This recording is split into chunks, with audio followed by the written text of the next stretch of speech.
nami sa area. Ayan, nagpayong takotong lako. No. So, diba, nami dire sa under the heat of the sun. Kawa na ang tayo. Sa Deika Homes to. Atong site development map. Ang available na lang is under construction karon. Kanang nga din ha.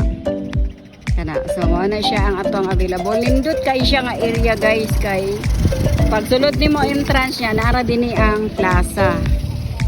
Plaza na siya din ha. So, na siya ang available ngayon. So, na ang update ngayon June 5, 2026. So, ayun guys, gitrabaho na. So, nindot na dyan kayo. Nindot siya improvement. So, kani siya diri mao ni siya ang main road gikan dito sa entrance. Ito. So, main road ni diri. Kani ang prime location. So, dito sa unahan, humana gina siya din ha, dito.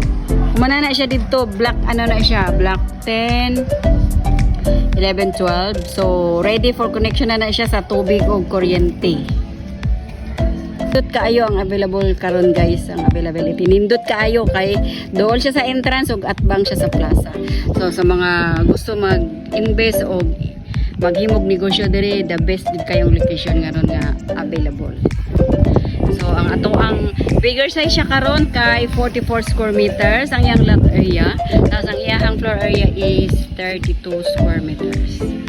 So ayan guys, just comment down below o message lang nako kay andam ko nga mo assist sa inyo gikan sa pag-process hangtod sa pag-approve og hangtod pa gyud sa pagka-impasse guys. Sandali guys, ang iyang trusted agent nagpayong kay pati ulit na kay itong lako. So daghang salamat.